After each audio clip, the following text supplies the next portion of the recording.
Yeah. Turn it down a little bit. Jaya Radha Madhava Kunja Bihari Radha Madhava Kunja Bihari Gopi Jana Vallabha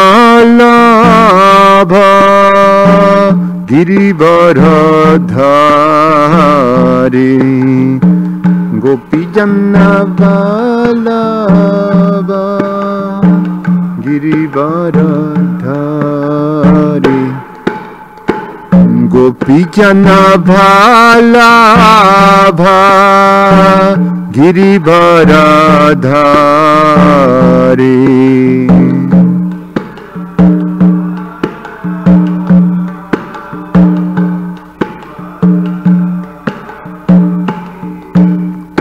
Yashodanandana Braja Jana Ranjana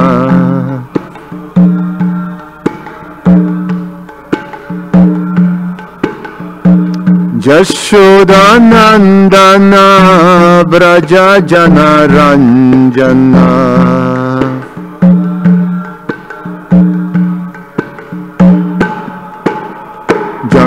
Jamunatira Vanachari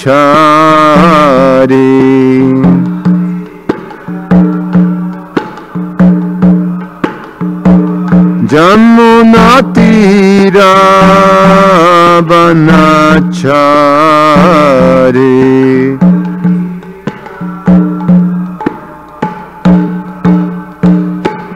Jaya Radha Madhava Kunja Bihari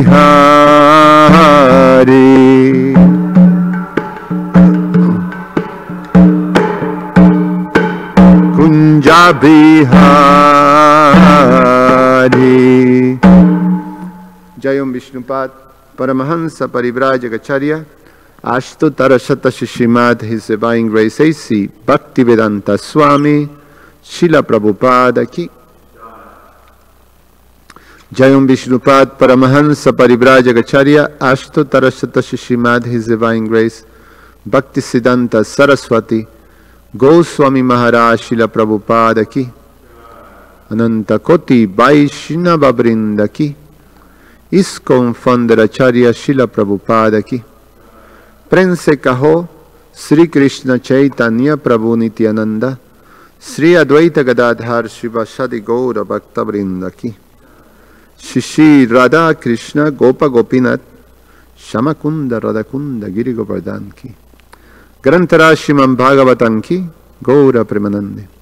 All glories to the assembled devotees, all glories to the assembled devotees, all glories to the assembled devotees, all glories to Shishiguru and Shigoranga. Om Namo Bhagavate Vasudevaya. Om Namo Bhagavate Vasudevaya. Om Namo Bhagavate Vasudevaya.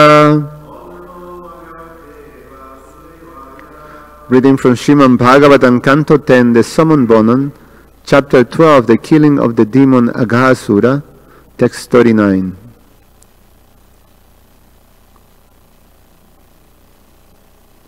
Sakrit anga pratimantar ahita Manomaji Bhagavatim Dadaugatim Saevanityatma Sukhanubhutyabhi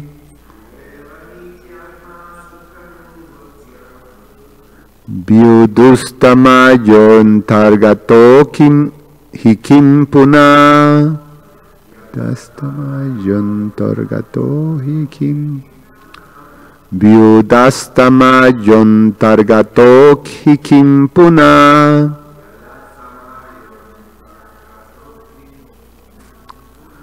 Sakrityat anga pratimantarahita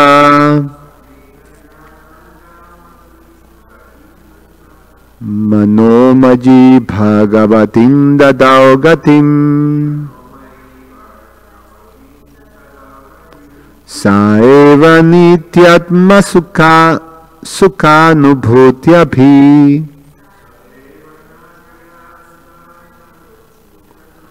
Vyudastamayantargato hi kim puna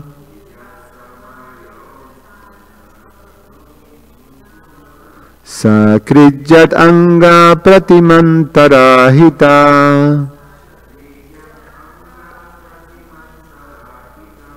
Manomaji bhagavatim dadao gatim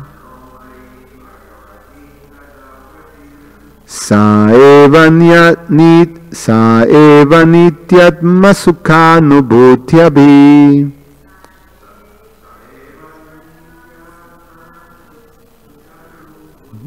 Vyudastamayantargato hi kim puna.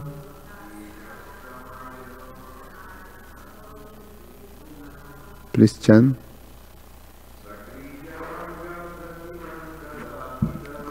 Sakrityat anga pratimantarahita Manomaji bhagavatim dadao gatim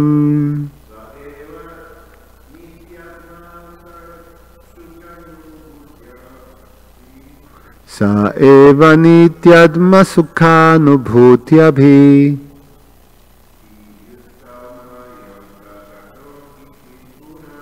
Vyudastamayantargato kim puna.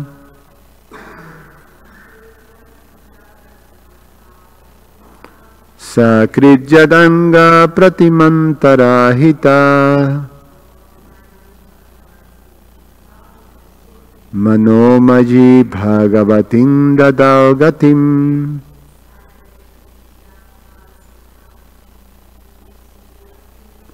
Saeva nityatma sukhanubhutyabhi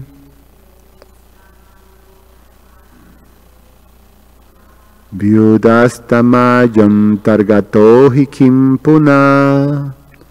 Sakrit, once only, yat whose anga pratima, the form of the Supreme Lord. There are many forms, but Krishna is the original form. Anta ahita, placing within the core of the heart, somehow or other. Manamayi, thinking of him even by force. Bhagavatim, which is competent to offer devotional service to the Lord. Dadao, Krishna gave. Gatim, the best destination. Saha, he, the Supreme Personality of Godhead. Eva, indeed. Nitya, always. Atma, of all living entities. Sukha anubhuti, anyone thinking of him immediately enjoys transcendental pleasure. Abhibhyudastamayaha, because of all illusion is completely removed by him. Antagataha, he is always present within the core of the heart. He indeed, kim punaha, what to speak. Translation and purport by His Divine Grace A.C. Bhaktivedanta Swami Srila Prabhupada Ki Jai. If even only once or even by force one brings the form of the Supreme Personality of Godhead into one's mind, one can attain the supreme salvation by the mercy of Krishna, as did Aghasura. What then is to be said of those whose hearts the Supreme Personality of Godhead enters when he appears as an incarnation? Or those who always think of the lotus feet of the Lord, who is the source of transcendental bliss for all living entities, and by whom all illusion is completely removed. Purport. The process for receiving the favor of the Supreme Personality of Godhead is described here. Yat pada pankaja palasa bilasa bhaktya. Bhagavatam 4.22.39. Simply by thinking of Krishna, one can obtain him very easily. Krishna is also described as having his lotus feet always within the hearts of his devotees. Bhagavan Bhakta Hridi Stita. And, in the case of Aghasura, one may argue that he was not a devotee. The answer to this is that he thought of Krishna for a moment with devotion. Bhaktyaham ekaya grahya. Without devotion, one cannot think of Krishna, and conversely, whenever one thinks of Krishna, one undoubtedly has devotion. Although Aghasura's purpose was to kill Krishna, for a moment Aghasura thought of Krishna with devotion, and Krishna and his associates wanted to spore within Aghasura's mouth. Similar, Putana wanted to kill Krishna by poisoning him, but Krishna took her as his mother because he has accepted the milk of her breast. Swalpan api asidharmasya trayate mahato bhajat. Bhagavad Gita 2.40. Especially when Krishna appears as an avatar, anyone who thinks of Krishna in his different incarnations, Ramadi Murti Sukala Niyamena Tishtam, and especially in his original form as Krishna, obtains salvation. There are many instances of this, and among them is Aghasura, who obtained the salvation of Sarupya Mukti. Therefore, the process of Satatan Kirtayantoman Jatantas Chadrita Brataha, Bhagavad Gita 9.14. Those who are devotees always engage in glorifying Krishna, Advaita Nachuta Nanading Ananta Rupan. When we speak of Krishna, we refer to all his avatars, such as Krishna. What? Computer changed itself. Such as Krishna, Govinda, Narayan, Vishnu, Lord Chaitanya, Krishna Balaram, and Shamasundar. One who always thinks of Krishna must obtain Vimukti, special salvation, as the Lord's personal associate. Not necessarily in Vrindavan, but at least in Vaikuntha. This is called Sarupya Mukti. Om Agyana Timirandasya Gyananjana Shalakaya Chakshur Militam Yena Tasmai Sri Gurube Namaha. Namo Om Vishnu Padaya Krishna Prasaya Bhutale Shrimate Ramapada Swami Iti Namine. Namo Om Vishnu Padaya Krishna Prasaya Bhutale Shrimate Bhaktivedanta Swami Iti Namine. Namaste Saraswate Deve Gauravani Pracharine Nirvishesha Shunyavadi Pashatyade Satarine. Vanchakalpa Taruvyasha Kripa Sindhu Vyaivacha Patitanam Pavanevyo Vaishnavevyo Namo Namaha.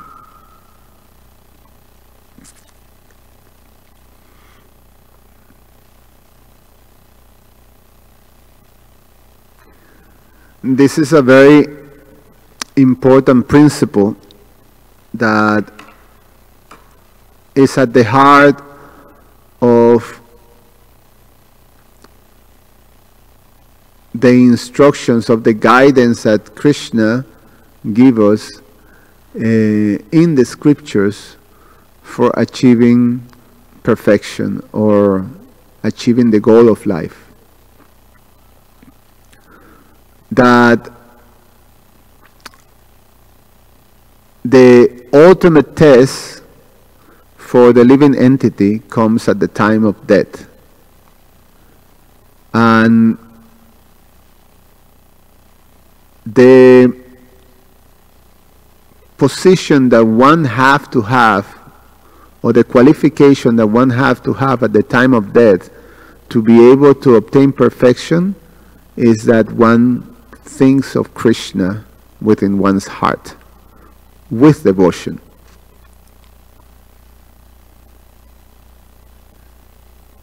So if one is able to have that qualification at the time of death, then one obtains what is called vimukti, or this special type of liberation. Now, this special type of liberation cannot be achieved unless one is a devotee of Krishna. So this is exclusively the position of the devotee.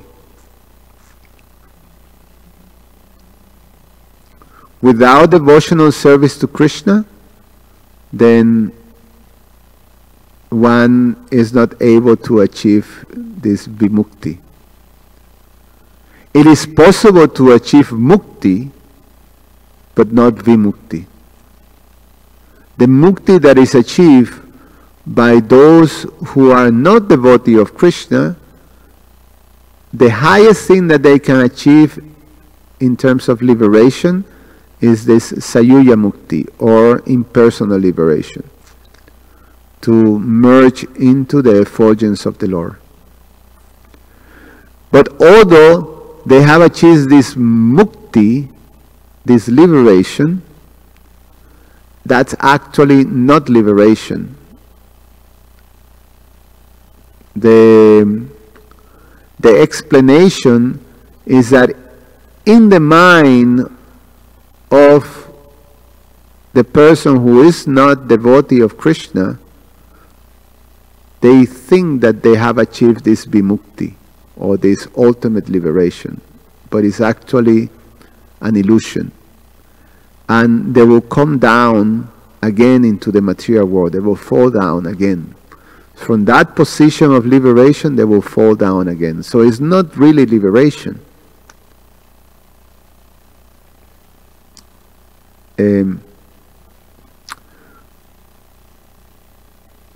Lord Brahma expresses that in his prayers to Krishna after he realized the mistake that he committed by stealing the cowherd boy and the calf and challenging Krishna's position.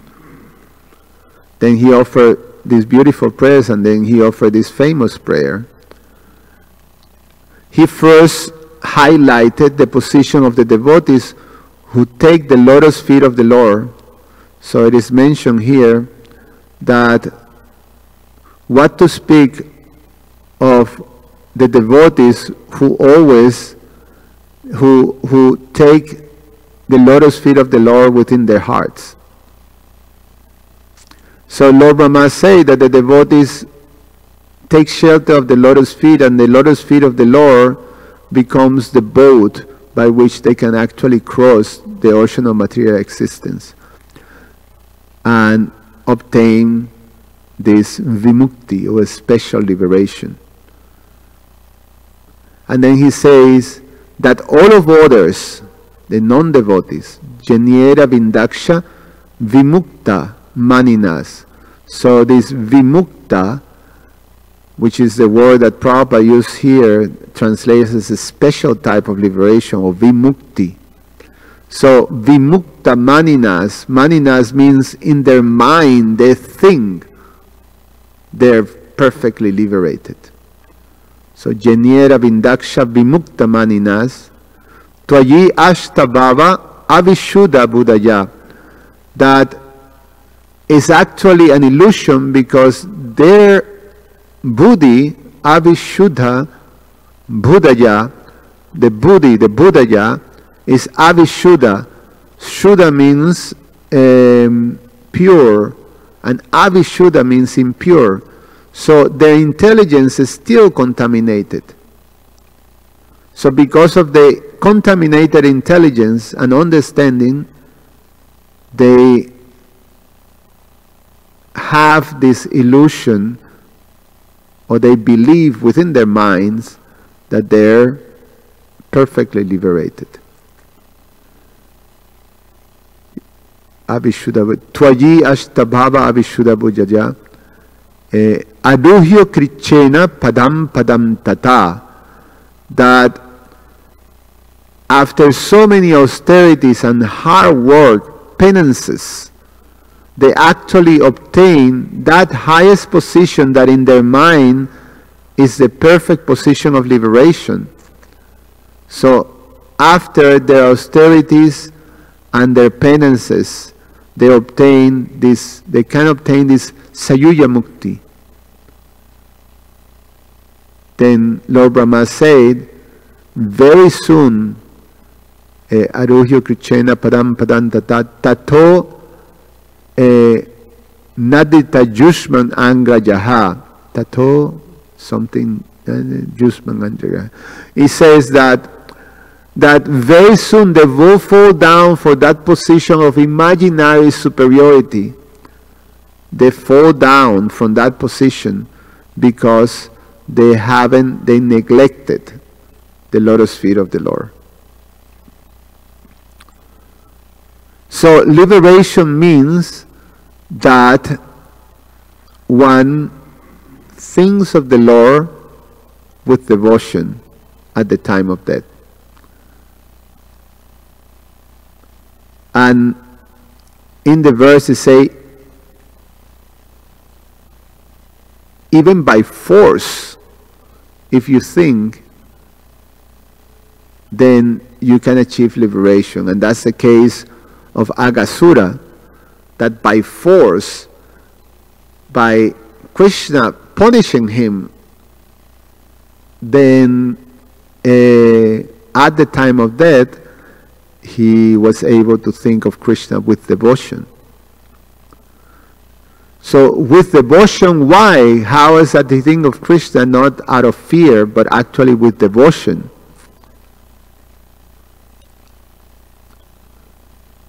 Is because he had become purified by the lotus feet of the Lord touching his body, and also by the cowherd boys also sporting the devotees of Krishna. So because of that touch, he has become purified from all these demoniac propensities and was able to think with devotion of Krishna at the time of death.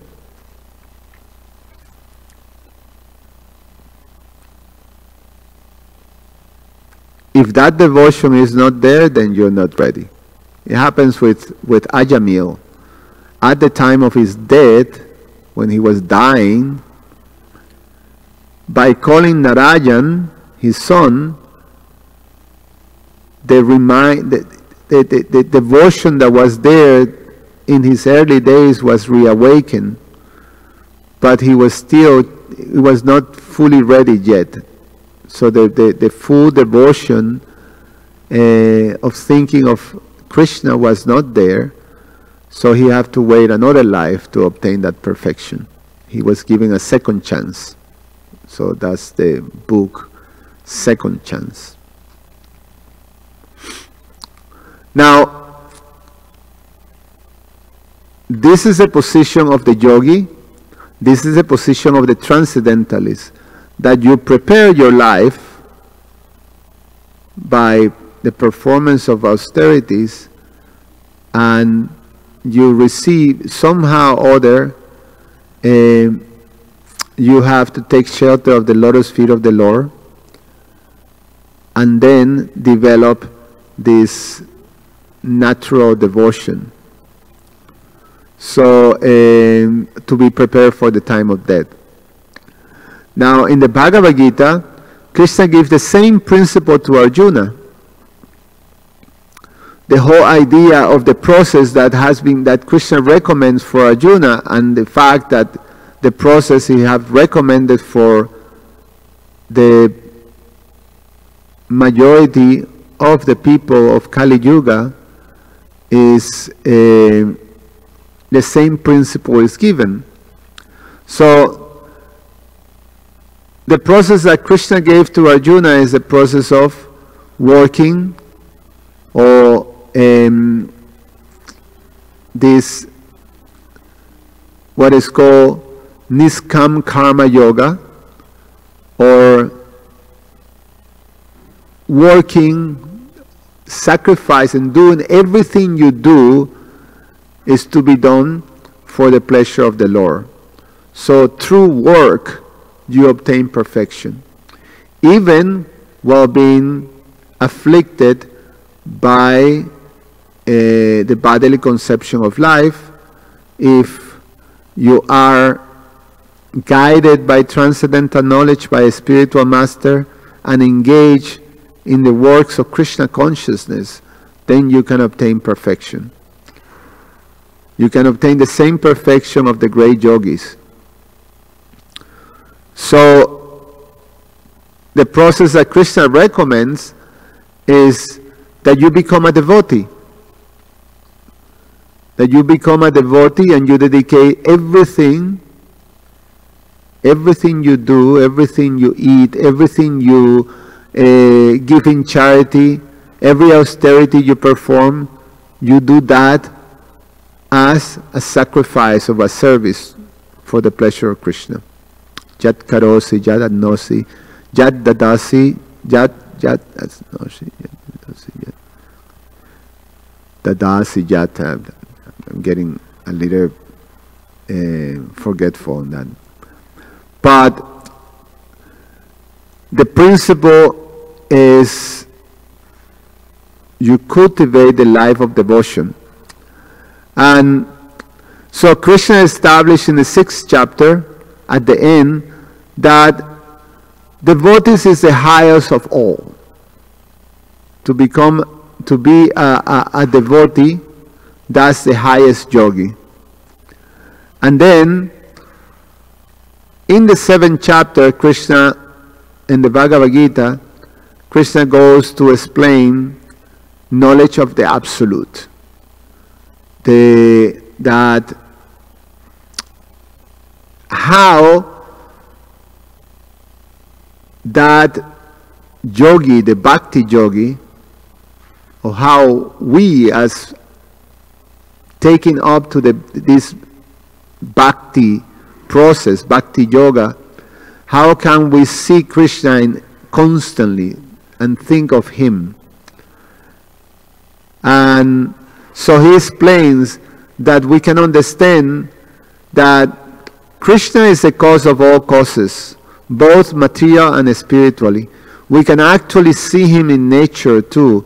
He is the light of the sun, he is the strength of the strength, he is all these different things that we can actually understand or hear as Krishna.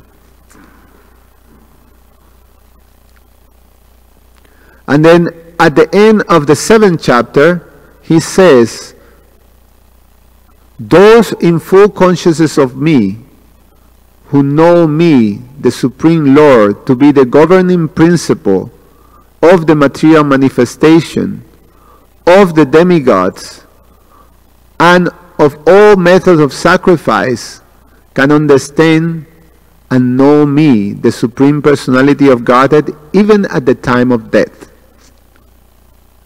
So the whole idea is that, again, to obtain that qualification of being able to have a full understanding of Krishna's position and think of him with devotion at the time of death. So From this verse, Arjuna starts the next verse by asking Krishna to clarify each one of these things that he says. That he starts the 8th chapter by asking 8 questions. O my Lord, O Supreme Person, what is Brahman? What is the Self? What are fruitive activities? What is this material manifestation? And what are the demigods? Please explain to me. Who is the Lord of sacrifice? And how does he live in the body, O Madhusudana? And how can those engaged in devotional service know you at the time of death? So these last questions becomes, the theme of this 8th chapter, which is entitled "Obtaining the Supreme," and a very important understanding is given that gives us a clue of what do we have to do and how we have to prepare for that, because it's basically this whole life that we live as devotees is preparing for that time, the time of death. That's a pivotal time. If we fail to think of Krishna with devotion, then we have to come back to the material world. And that's within these questions that Arjuna asked Krishna. So the Supreme Personality of God has said, the indestructible, transcendental living entity is called Brahman, and his eternal nature is called Adi Atma, or the Self. Actions pertaining to the development of the material bodies of the living entities is called karma, or fruitive activities. All rest of the embodied beings, the physical nature, which is constantly changing, is called Adibhuta, the material manifestation. The universal form of the Lord, which includes all the demigods like those of the sun and moon, is called Adidhaiva. And I, the Supreme Lord, represents as a super soul in the heart of every embodied being. I am called Adijagya, or the Lord of sacrifice. And then he say these 3 verses that are very famous. Ante kale chaman eva smaram muktva kalevaram ja prajati samadbhavam jati nastyata atra samsaya. And whoever at the end of his life quits his body, remembering me alone, can obtain my nature. Of this there is no doubt. So this is the quality. That is the principle, regardless of what type of yogi you are. Be a bhakti yogi, be a jnani yogi, be a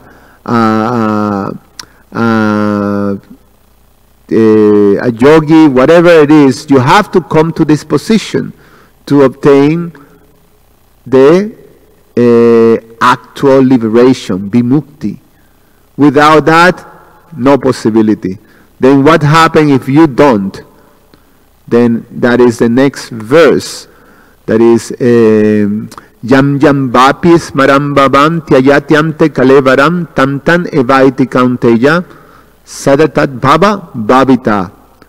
That whatever state of being one remembers when he quits his body, O son of Kunti, that state will attain without fail. So at the time of death, whatever is there, attachment, or whatever thing we cultivate, we hold to during our lifetime, those are the things that come forward into our minds.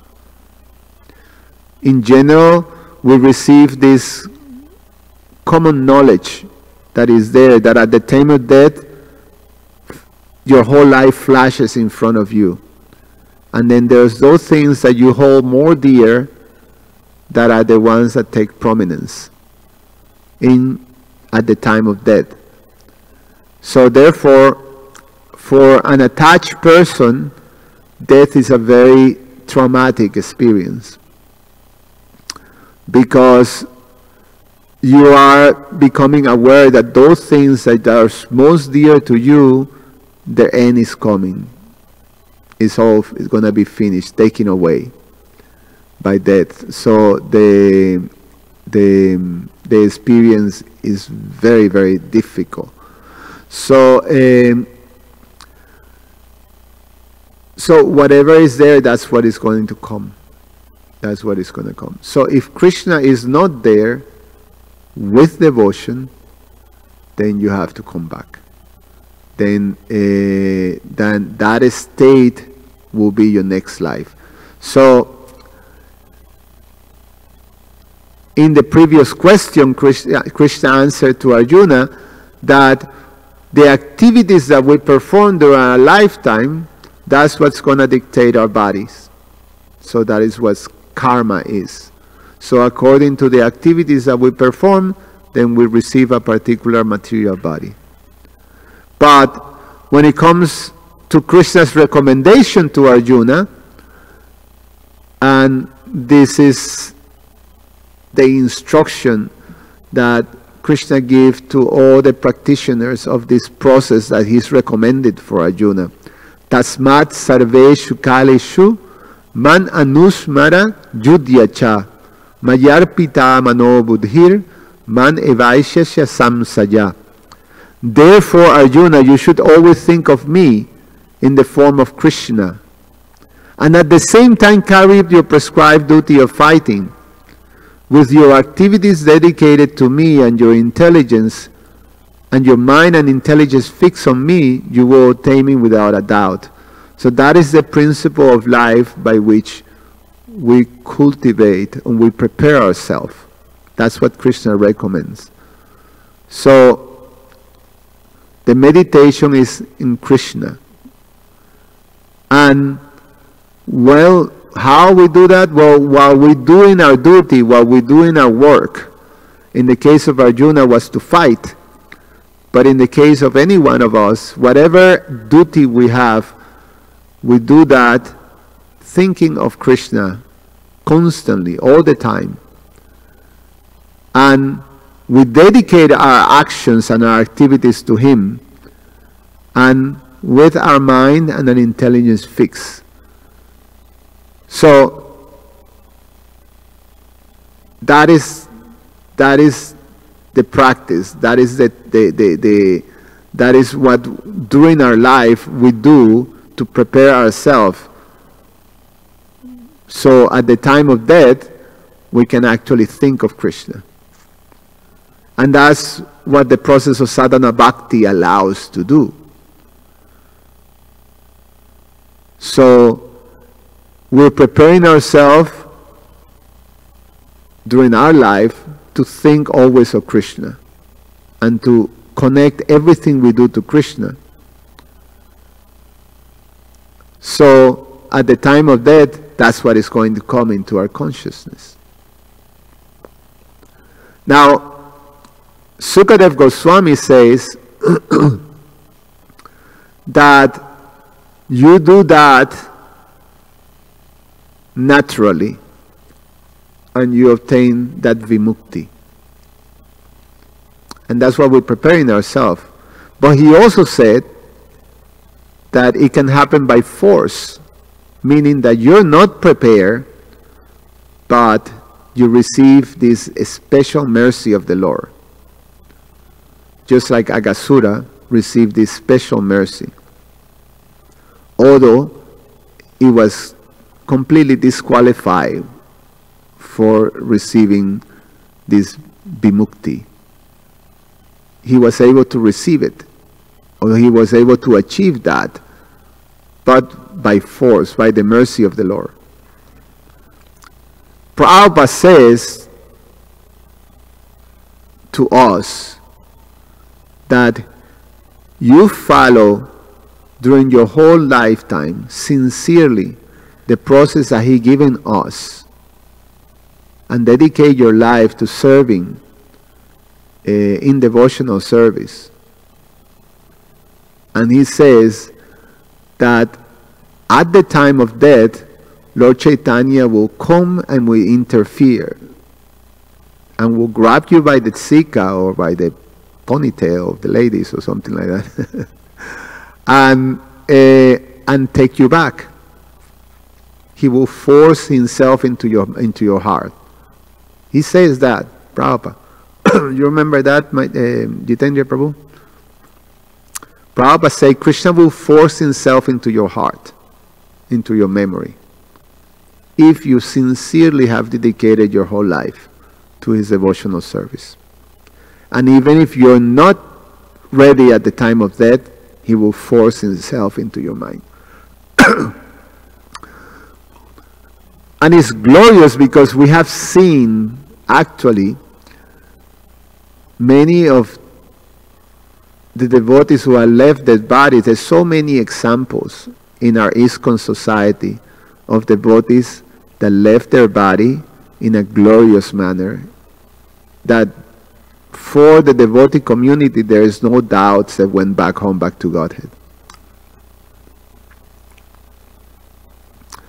Devotees are able to achieve that, although externally they appear that they were not necessarily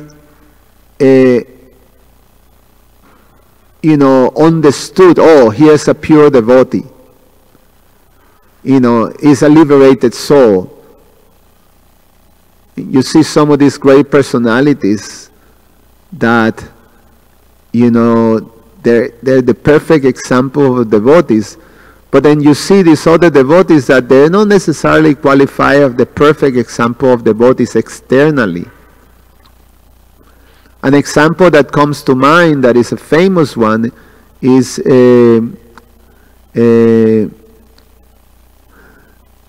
Jitendra Prabhu, what's the name? I think it's Bhumanta or Buddhimanta. Buddhimanta. Buddhimanta Prabhu was the first devotee who was able to distribute Prabhupada's big books, Krishna book. Famous for that. He started book distribution for Srila Prabhupada. Before Buddhimanta Prabhu, everybody will distribute back to Godheads. And, in the beginning, for the devotees they explain that, it was a transition for them to convince people to take the magazine. So they were surprised that at one point they were able to do it. And it became, okay, we can do this because you give in a magazine, just give whatever, 10 cents, $1, whatever you give is fine, it doesn't matter. The devotees will produce the magazine, they will print it themselves, like that. So the magazine was very easy to distribute. It was up, and they became very good at, and they would distribute hundreds and hundreds of magazines.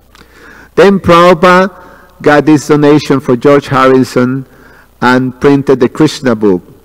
And it was a book, the old Krishna book, remember Jitendra Prabhu, it was huge, no? Yeah. And it was like about this size. And it has a big picture of Krishna with a big title that say, Krishna, the Supreme Personality of Godhead. So, they were like, and then Prabhupada printed all these huge amounts and sent it to the temples with the order to distribute them. The devotees were like, how in the world you're going to distribute this book? It's huge. And obviously it's a valuable book. And you have to, now it's challenging to convince people to take the magazine. How are you going to tell them to take this book? And a book that is entitled Krishna, the Supreme Personality of Godhead. It's like, there's no, so it's not in a Christian world, you just throw in a book that was, challenging their whole concept of, religion, So how are we going to do this? It's impossible. So devotees have no clue how to do it. Until Buddhimanta Prabhu. He was the first one. He he distributed that first book in a gas station when they run out of gas.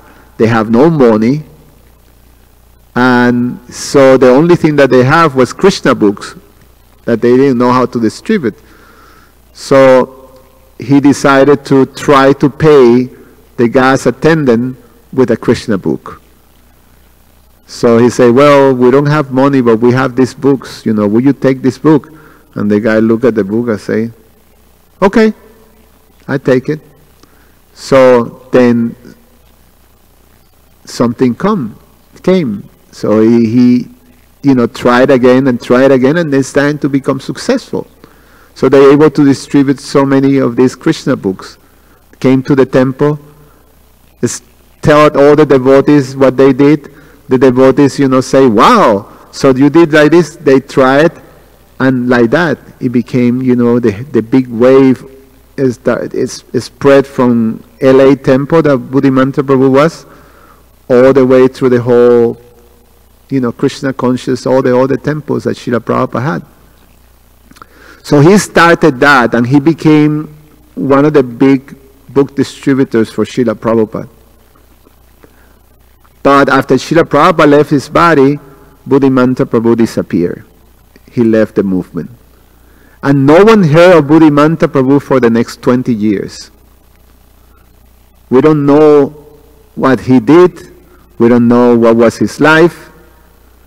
But what we knew is after 20 years, he came back to the movement with a terminal disease. He had a brain tumor, and he had count days, basically, of life. So at that time, he came back, and immediately the devotees embraced him and make the arrangement to take him to Vrindavan. So he was taken to Vrindavan to leave his body, and the devotees who narrate, who were with Buddhimanta Prabhu at that time, explains how the transformation, how basically, even after being 20 years away, not following Krishna consciousness, all of a sudden, this, with the disease, the focus that he had in terms of receiving the mercy of Krishna, and actually it is explained that how even his appearance was, inspiring, and the humility and the openness and the gratitude of receiving the devotees and being engaged, in the hearing and chanting. So it is explained that at the time of his departure, all the auspiciousness that is described, that is there for someone to leave the body in Krishna consciousness, was there. He was surrounded by loving devotees, chanting the holy name, and he had Giriraj Maharaj. He has all these deities and pictures and things, placed by him, and he left the body in that. He left the body in that way, with no doubt he went back home, back to Godhead. So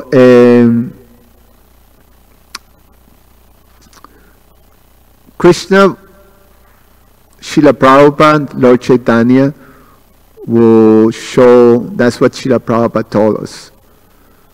Just stick to it and dedicate your life. With whatever condition we make, we just dedicate our life and do it with sincerity. And Srila Prabhupada, Lord Chaitanya, Krishna will never forget. And they will force themselves into our hearts. So we can go back home, back to Godhead. So it's very hopeful. We have to, keep trying our best. Any comments or questions? Keshava Kishore.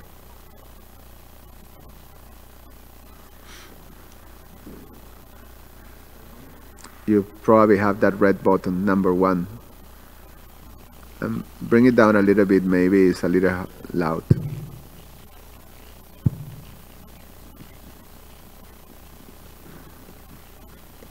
Thank you, Prabhu, for the class. I'm kind of like a little confused on the levels of liberation. First, liberating, where are we going? Are we going to Goloka, to Krishna Loka, to Brahma Loka? The levels of the mukti and vimukti, and what do we have to do to achieve the highest? What is the lowest? It's kind of like a little confusing. And the other thing is, I want to share this. When I was in this crisis during 2015 and 2016, that I went multiple times to the hospital, and I was chanting and everything, and I had to go to surgery room. The first, I was like, I'm going to be chanting just in case I leave this world. But the thing of it is that the anesthesiologist, you know, they're always like talking to you and throwing jokes and distracting you, and in the moment you pass out, I was like, I'm just thinking in the anesthesiologist. Yeah, there is non-stop, because it's part of the strategy for you to get relaxed. Yes. What a disservice, yeah. So I know it is a peculiar and a particular situation. It is not always, but all what I wanted is like, I gotta be chanting, and that was my goal when I reached the surgery room, and I was like, Hare Krishna, hey, blah blah blah, you know, start throwing jokes, literally, and good jokes, by the way, you know. And so you get distracted right away. It's complicated. I don't know. So my point is, my question is, again, it's a little confusing for me now that you mentioned that there's mukti and vimukti, and what is liberation? Am I going somewhere different? Well, Prabhupada did touch on that in the purport. He said, those who are devotees always engage in glorifying Krishna, Advaitam, Achyutam, Anadam, Anantarupam. When we speak of Krishna, we refer to all his avatars, such as Krishna, Govinda, Narayan, Vishnu, Lord Chaitanya, Krishna Balaram, and Shamasundar. One who always thinks of Krishna must obtain vimukti, a special salvation, as the Lord's personal associate, not necessarily in Vrindavan, but at least in Vaikuntha. This is called Sarupya Mukti. So, for all Vaishnavas, depending of the mood in which you worship Krishna, then you obtain a particular destination. And that's also Vimukti, because there is devotion. So we hear the narrations of the followers of Ramanujacharya that worship Lakshmi Narayan. And the narrations of devotions that is there is, you know, it melts your heart. The activities of the pastimes of Ramanujacharya and his disciples and followers, or the Alvars, is very, very beautiful in terms of the devotion and also the reciprocation of the deities with the devotees.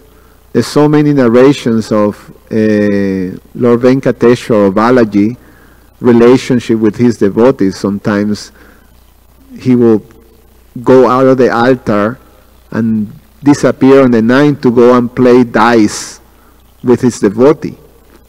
So he will play games like that, and type of thing. So, you know, it's a very intimate devotional relationship, you know, that you can understand. It's very special. It's not it's not, you know, regular thing. So that vimukti, that special relationship is there. Their destination is at the lotus feet of Lord Narayan in Vaikuntha. For Gaudiya Vaishnavas, we have, and we take shelter of Krishna in Vrindavan. That's the special mercy of Lord Chaitanya. So he came to give us that entrance. He gave the entrance to everybody. He gave the entrance to the devotees of the followers of Ramanuja. When he went in his tour to South India, and in the discussions with Venkatavata, this was explained. So they all became followers of Lord Chaitanya. And from Venkatavata, or his brother, Prabhupada Saraswati, became this amazing acharya in the Gaudiya Vaishnava tradition. And from Venkatavata, then Gopal Bhatta Goswami, one of the 6 Goswamis, also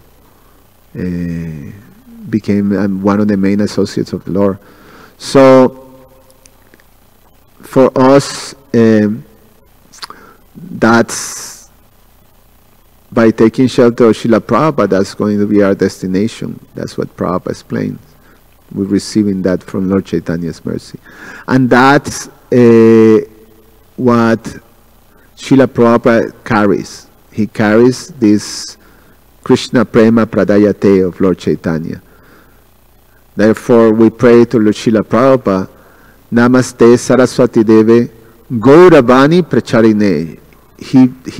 He's bringing to us Lord Chaitanya's teachings, which is Namo Mahavadanyaya Krishna Prema Pradayate. So he's giving us this Krishna Prema. Krishna Prema, Krishna from Vrindavan. So, which is, again, is the extraordinary manifestation of Krishna's mercy. In terms of ourselves, that's why Prabhupada, he says, you know, he ordered his disciples not to even considering taking him to a hospital, to Vrindavan. He goes and, you know, so to be put in a hospital is to make your living this world basically in the proper consciousness very difficult just by these things. You know, hooked with all those machines and all these artificial things, you know, all these drugs, you know, that actually sort of disturb your consciousness and things like that. It's ugra karma. So, you know, you go and die in proper consciousness in the association of devotees in Vrindavan. That's where you go to die.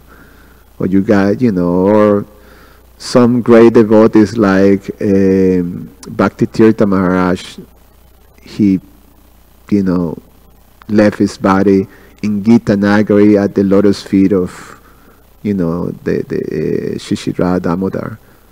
And in the association of all the devotees, and it's a, you know, Gita Nagari is a holy dam. It's not different than Vrindavan.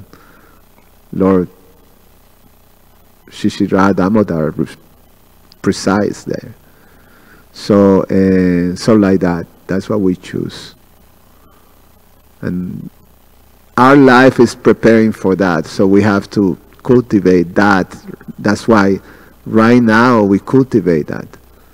Prabhupada say we don't know when death is going to come, so, you know, we have to prepare ourselves. At least we dedicate like that.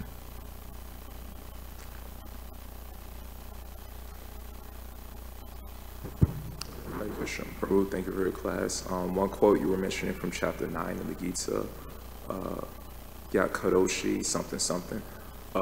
Whatever you do, whatever you offer, whatever austerities you perform, Krishna says, do it for me.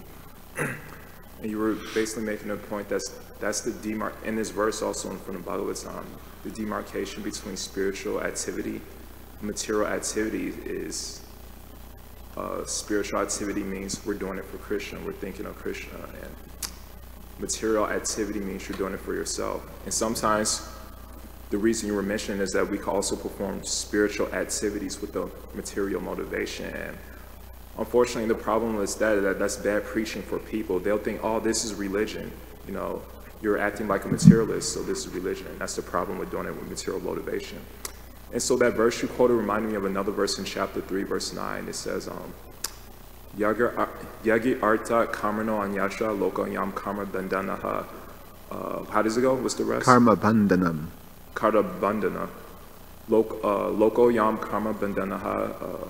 Mukta sangha samachara. Something like that. Krishna says, work done as a sacrifice for me frees one from the molds, but work done for yourself, it causes bondage to this material world. And we see throughout the scriptures, there's so many pastimes where people appear to be free from the bondage of the molds when they're honored. But one thing that came to mind is a teacher may tell their student, my dear student, have you mastered your math, your science, your history? And the students would say, of course I did. I'd study, I did my homework. But the teacher doesn't end there. She says, let me give you a test to see whether you really mastered it. And so one pastime in chapter 1 of Krishna book, it's a long story, but I mentioned it before, but I'll keep it shorter this time. Brahma, he was considered the supreme personality within the universe. When he offered his prayers to Krishna, he was being honored as, you know, the greatest personality within the universe. And one may question, Brahma, are you free of envy? And he says, of course I'm free of envy. I can always think of Krishna. But then Krishna gave him a test. When Lord Brahma entered Dwarka, the doorkeeper says, which Brahma are you? And Brahma said, what do you mean which Brahma? I'm the greatest one in the universe. And so that's one thing I appreciate, you know, there's a quote that says, I would rather feel compassion than know the meaning of compassion. So usually that's our situation. We know the meaning of patience, but we don't feel patience. We know the meaning of appreciation, but we don't feel appreciation, generally speaking, ours. So naturally, a Bhakti Sastri test is not going to really develop those good qualities. The real Bhakti Sastri test is when you walk out in the material world, or when you really associate with devotees, when they criticize you or somebody's been more honored than you. So my question is that regarding one pastime at the end of Krishna, but I usually bring this pastime up to Krishna. People who don't know this pastime, it's one of the last chapters of Krishna book. There's a pastime where there was a king named King Bahulashva and a poor Brahmana named Shrutadev.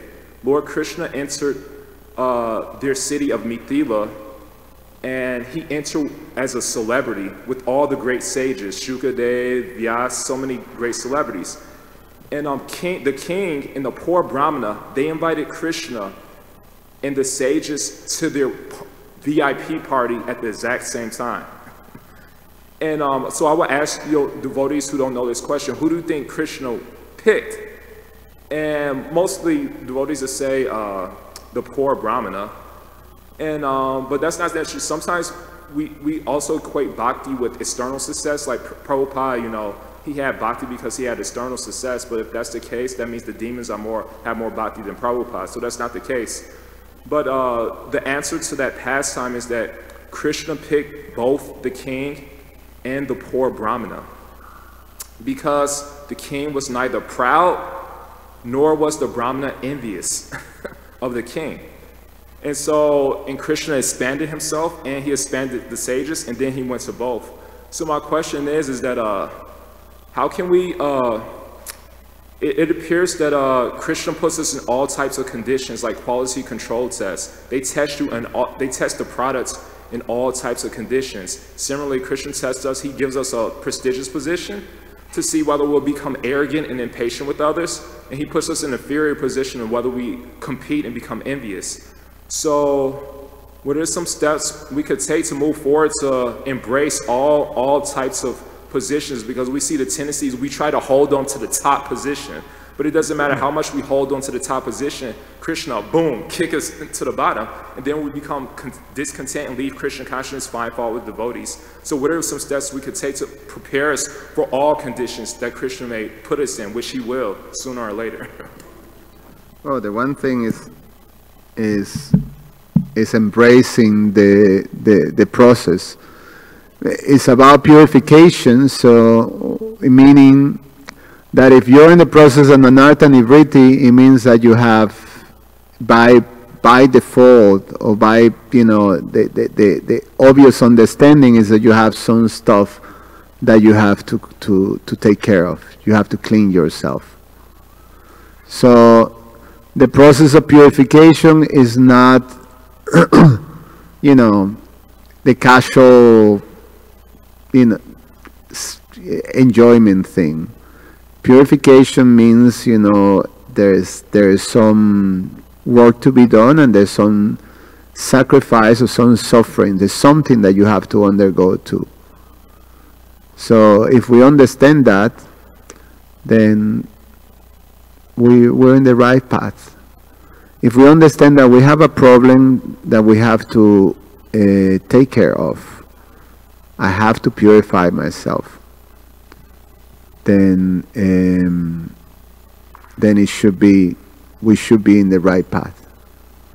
The problem is when we don't think, we don't want to accept that, or don't come with necessarily to try to correct something in ourselves. But it's the idea that, I'm doing the right thing, that I'm already right, that this is all right, just, So if I come with that idea, then I may have a very much harder time. But if I come open to become purified and to help my situation, then we're good. Then it will happen. Krishna will keep testing us because Krishna's purpose is to purify us. But if we think purification, there's no pain in the whole process, then we're fools. No pain, no gain. And then anyone will think like that. You think you're going to become anything in this world without paying a price? It's that you're a fool. You're, this how they call it, a spoiled brat, basically. You think, your daddy and your mama is going to give you everything in your silver spoon, and no work necessarily. It doesn't work like that. We have to be willing to pay the price for anything. So for this most exalted position, and it's not so bad. I mean, Krishna is very kind. He doesn't really, he pushes, but not in a position that we completely will break. It's all in our, sometimes, I know in my country, we have this thing that you say, you have to really move on. You don't be a fruitcake, basically. Don't be a fruitcake. Just man up and do what is needed to be done. So for us, we have to embrace the process of purification. That's all. I stop here. Grantara Srimad Bhagavatam ki jai.